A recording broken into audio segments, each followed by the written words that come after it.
급격하게 오른 금리의 영향으로 부동산 프로젝트 파이낸싱을 대거 늘렸던 증권사들의 고민이 깊어지고 있습니다. 일부 증권사의 경우 해당 업무를 담당하던 조직을 없애기도 했는데요.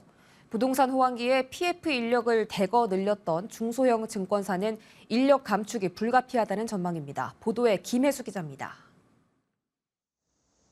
지난해 기준 증권사 가운데 초대형 IB 3위 실적을 자랑한 하나증권.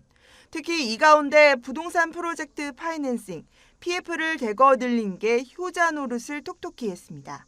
하지만 올해 들어 급격히 치솟은 금리에 부동산 시장에도 한파가 불자 다른 본부와 함께 부동산 PF 업무를 담당하던 구조화 금융본부를 최근 폐지했습니다. 하나증권 관계자는 최근 IB 업황이 좋지 않은 상황에서 효율적 조직 관리를 위해 폐지했다며 인력 역시 일부러 줄이는 건 아니지만 자연 발생적 결혼이 있을 때 충원하지 않는 상황이라고 말했습니다.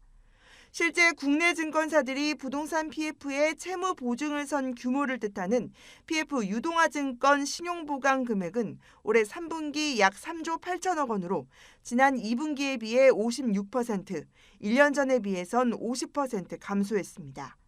기존 사업장의 부실이 높아지고 있는 점도 조직 운영을 위축시키는 요인입니다. 또한 부동산 경기가 급격하게 저하되거나 단기 금융시장이 급격히 위축되어 유동화를 통한 조달이 어려워지는 극단적인 상황을 가정할 경우 증권사의 부동산 관련 부실이 순식간에 확대될 가능성도 존재합니다. 조직이 축소되면서 인력 역시 감축될 것이란 우려도 큽니다. 대형사도 그렇지만 특히 부동산 PF를 주요 수익원으로 삼았던 중소형 증권사는 시공사는 물론 시행사, 은행, 운용사 등지에서 대거 인력을 충원해 신규 프로젝트에 나섰던 상황. 하지만 신규 사업이 사실상 올스톱되면서 벌써부터 조직 축소와 함께 인력 감축에 나설 것이란 얘기도 나오고 있습니다.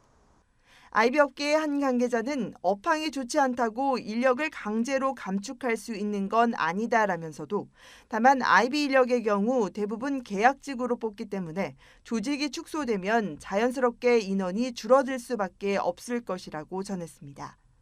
급격히 변한 환경에 PF에 올인했던 증권사들은 때이른 한파를 맞고 있습니다. 머니투데이 방송 김혜수입니다.